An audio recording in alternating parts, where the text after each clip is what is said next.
Welcome to Redefining Chair Yoga. So here we are with our chair, kneeling on the floor. Going to play with an inversion, Pincha Mayurasana, the forearm balance, which can be a very difficult posture. And a lot of times when we work on that posture up against the wall, we start to develop a banana back. And that banana back, it's okay, but let's go for more of a straight up and down position, and using the chair is going to train that.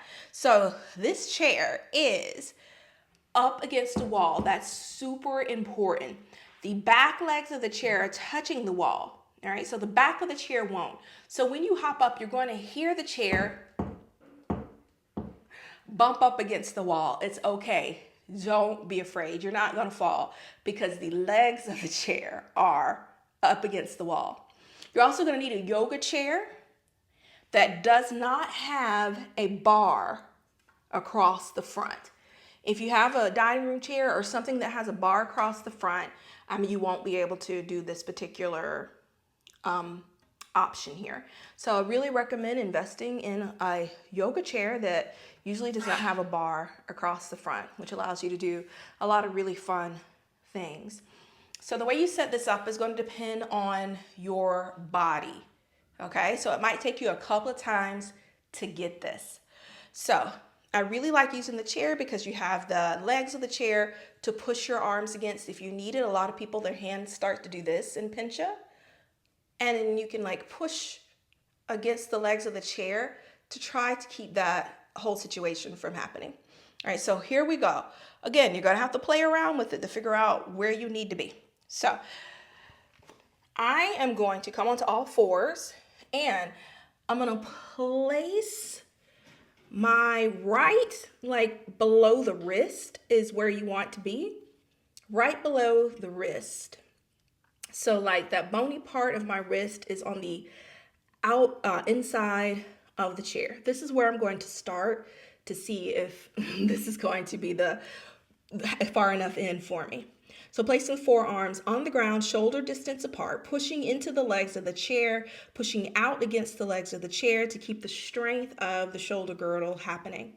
From here, leaving the head up, this is why you can't have a bar. If you have a bar here and your head is up, it's not going to work. All right, so leaving the head up, keep pushing your forearms against the legs of your chair, walk in, walk in, walk in, walk in. And you'll feel your back hit the chair, and the chair makes noises and everything's okay. From here, lift up one leg and you can hold here. This is tough. Hold, hold, hold, hold, hold, hold. Hold, get stronger. Hold, hold. Oh, come on down. Shoulders working. All right, let's try that other leg. All right, pushing into the forearms, pushing out against the leg of the chair. Here we go, nestling the head forward underneath the chair. From here, tucking the toes under, lifting the hips up, coming, walking forward, back against the chair, lift up the other leg, hold, hold, hold, breathe, look forward, head up, push into the forearms, long as you like, drop the leg, drop on down, back into all fours. Take some breaths.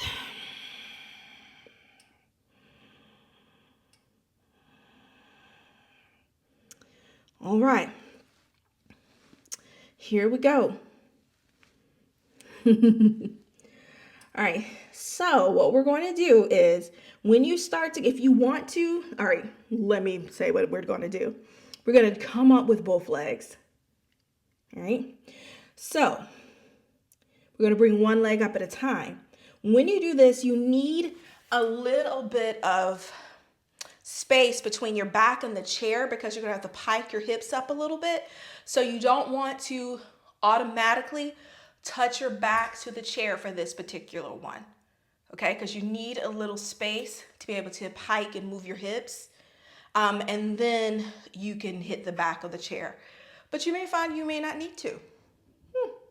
All right, so from here we go.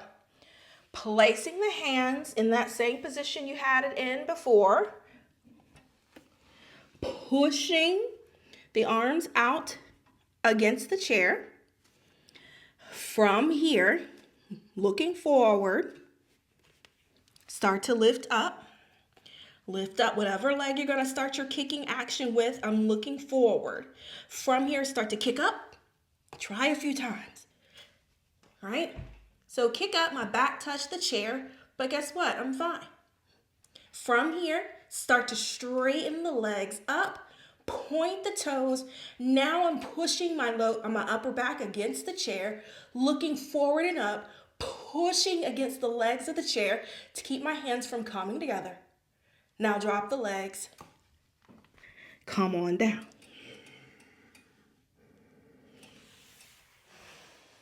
So give that a try. See how it works. And again, maybe choose a different leg. All right, let's do it again. I'll do it with the other leg. It's good for both legs to get some love. And then one might be able to lift you up higher.